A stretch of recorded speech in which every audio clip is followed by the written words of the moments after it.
Special കടലക്കറി വിരുന്നുകാരൊക്കെ വരുമ്പോൾ കൊടുക്കാൻ പറ്റിയ നല്ലൊരു കടലക്കറി ഉണ്ടാക്കാം. നമസ്തേ, ഞാൻ ധന്യ. ഇത് വെജ് കേരള. അതിനുവേണ്ടി ഞാൻ എടുത്തിട്ടുള്ളത് 300 ഗ്രാം കറുത്ത കടലയാണ്. ബംഗാൾ കടല എന്നൊക്കെ പറയും. അത് 6 മണിക്കൂർ കുതിർത്ത ശേഷം ഉപ്പ് ചേർത്ത് നന്നായി വേവിച്ചെടുത്തതാണ്. ഇത് കൈകൊണ്ട് പ്രസ് ചെയ്യുമ്പോൾ നന്നായിട്ട് ഉടയുന്നുണ്ട്, പക്ഷെ എന്നാൽ അതിൻ്റെ ഷേപ്പ് പോയിട്ടുമില്ല. ഇനി ഇതിലേക്ക് കുറച്ച് കാര്യങ്ങൾ നമുക്ക് വറുത്തരച്ചെടുക്കാനുണ്ട്. അതിലേക്കുള്ള ഇൻഗ്രീഡിയൻസ് നോക്കാം. ഒരു 150 ഗ്രാം ചിരവിയ തേങ്ങ എടുത്തിട്ടുണ്ട്. ഉള്ളി വെറുതെ റഫ്ലി ചോപ്പ് ചെയ്തത് ഒരു 100 ഗ്രാം എടുത്തിട്ടുണ്ട്. കറിവേപ്പില എടുത്തിട്ടുണ്ട്, ഒരു 2-3 സ്പ്രിങ്ങോളം എടുത്തിട്ടുണ്ട്. ഒരു 10-30 ലീവ്സോളം വരും. പിന്നെ കുറച്ച് പെരുംജീരകം. ഇത്രയാണ് നമുക്ക് വേണ്ടത്. ഒരു പാൻ മീഡിയം ഫ്ലെയിമിൽ വെച്ചിട്ടുണ്ട്. എണ്ണ ചൂടാകുമ്പോൾ അതിലേക്ക് ആദ്യം നമ്മൾ ചേർത്ത് കൊടുക്കുന്നത് പെരുംജീരകമാണ്. പിന്നാലെ തന്നെ ഉള്ളി കട്ട് ചെയ്ത് വെച്ച്, എന്തായാലും നമുക്കിത് ഗ്രൈൻഡ് ചെയ്യാനുള്ളതാണ്, അതുകൊണ്ട് എങ്ങനെ കട്ട് ചെയ്താലും പ്രശ്നമില്ല. ഞാനിവിടെ യൂസ് ചെയ്യുന്നത് കോക്കനട്ട് ഓയിൽ തന്നെയാണ്. ഉള്ളി ചേർത്ത് ഒന്ന് വഴറ്റിയ ശേഷം നമ്മൾ കറി ലീവ്സാണ് ചേർക്കുന്നത്. കറി ലീവ്സ് ചേർത്ത് ഒരു 5-10 സെക്കൻഡ്സോളം മാത്രം ഒന്ന് ഫ്രൈ ചെയ്താൽ മതിയാവും. അതിനുശേഷം നമ്മൾ ചിരകി എടുത്ത് വെച്ചിരിക്കുന്ന 150 ഗ്രാം തേങ്ങ, ചിരവിയ തേങ്ങയും കൂടെ ചേർത്ത് നന്നായിട്ട് ഫ്രൈ ചെയ്യാൻ പോവുകയാണ്.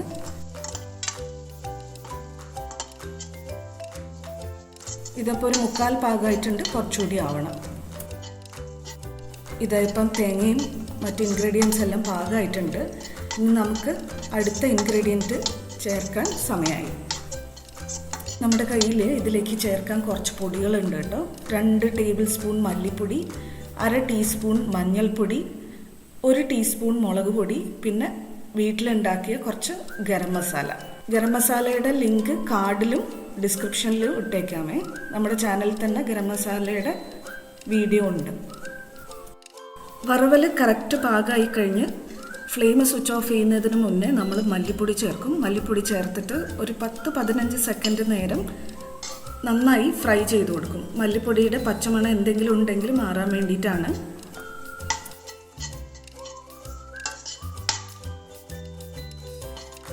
മല്ലിപ്പൊടിയുടെ പച്ചമണം മാറിയതിന് ശേഷം ഫ്ലെയിം സ്വിച്ച് ഓഫ് ചെയ്യുക. റെഡ് ചില്ലി പൗഡർ ആഡ് ചെയ്ത് കൊടുത്തിട്ട് നന്നായിട്ട് ഇളക്കി ചേർത്ത് കൊടുക്കുക. ഈ ചൂട് മതിയാവും മുളക് പൊടി ഒന്ന് പാകാവാൻ വേണ്ടിയിട്ട്. നമുക്കിനി ചേർക്കാനുള്ളത് മഞ്ഞൾപ്പൊടിയും ഗരം മസാലയാണ്. അത് പിന്നീട് നമുക്ക് ചേർക്കാം. ഇതിപ്പോൾ നമ്മൾ ഒന്ന് കൂൾ ഡൗൺ ആയിട്ട് നന്നായി പേസ്റ്റ് പോലെ അരച്ചെടുക്കണം. ഇതുപോലെ നല്ല സ്മൂത്ത് പേസ്റ്റ് ആയിരിക്കണം. ഇപ്പം നമ്മുടെ വറുത്തരപ്പ് ശരിയായി കഴിഞ്ഞു. ഇനി നമുക്ക് ഇതെല്ലാം കൂടി അസംബിൾ ചെയ്യണ്ടേ. അതിനുവേണ്ടി ഒരു പാൻ അടുപ്പത്തേക്ക് വെച്ചിട്ടുണ്ട്. 2 ടീസ്പൂൺ വെളിച്ചെണ്ണ ഒഴിച്ചു കൊടുത്തിട്ടുണ്ട്. എണ്ണ ചൂടാകുമ്പോൾ കടുകും ഉഴുന്നുപരിപ്പും ചേർത്ത് കൊടുക്കുക. കടുക് പൊട്ടിത്തുടങ്ങുമ്പോൾ കറിവേപ്പിലയും വറ്റൽമുളകും ചേർത്ത് ഒരു 5 സെക്കൻഡ് നേരം ഒന്ന് വഴറ്റി കൊടുക്കുക. അത് നമ്മൾ ഇതിലേക്ക് ചേർക്കാൻ പോകുന്നത് ഇഞ്ചിയും വെളുത്തുള്ളിയും ക്രഷ് ചെയ്ത് വെച്ചതാണ്, ചതച്ച് വെച്ചതാണ്. അതിനുവേണ്ടി ഏകദേശം 1 ഇഞ്ച് വലുപ്പത്തിലുള്ള ഇഞ്ചി എടുത്തിട്ടുണ്ടായിരുന്നു.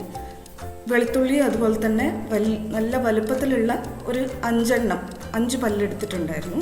അത് രണ്ടും കൂടി ക്രഷ് ചെയ്തെടുത്തതാണ്. അത് ഇതിലേക്ക് ചേർക്കാൻ പോവാണ് കേട്ടോ.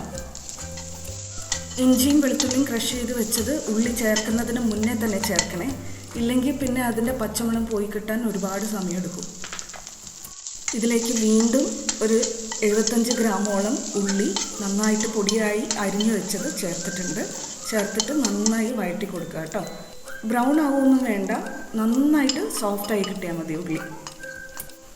നമ്മൾ ഈ സമയത്ത് മഞ്ഞൾപ്പൊടി ചേർത്ത് കൊടുക്കുകയാണ്. മഞ്ഞൾപ്പൊടി ചേർക്കുന്നത് ഉള്ളി ഒന്ന് പെട്ടെന്ന് വാടി കിട്ടാൻ ഹെൽപ്പാവും, കുറച്ചൊന്ന് മൊരിഞ്ഞ് കിട്ടാൻ ഹെൽപ്പാവും.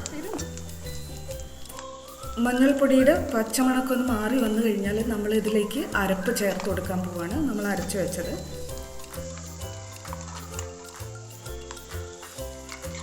നന്നായിട്ടൊന്ന് മിക്സ് ചെയ്ത് കൊടുക്കുക കേട്ടോ.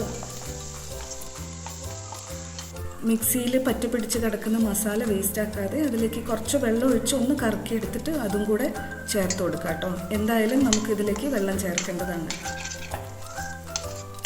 ഇനി നമ്മൾ കുക്ക് ചെയ്ത് വെച്ചിരിക്കുന്ന കടല അല്പം വെള്ളത്തോടെ ചേർത്ത് കൊടുക്കണം കേട്ടോ.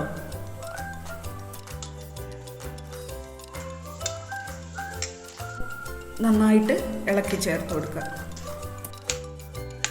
ഈ സമയത്ത് നമ്മൾ ഗരം മസാല ചേർത്ത് കൊടുത്തിട്ട് ഇളക്കുകയാണ്. ഗരം മസാലയുടെ വീഡിയോ കാണാൻ മറക്കല്ലേ കേട്ടോ. ലിങ്ക് ഞാൻ കാർഡിലും ഡിസ്ക്രിപ്ഷനിലും ഇട്ടേക്കാം കേട്ടോ. ഗരം മസാല ചേർക്കുന്നതിന് മുന്നേ തന്നെ നല്ല മണമായിരുന്നു കിച്ചണിൽ.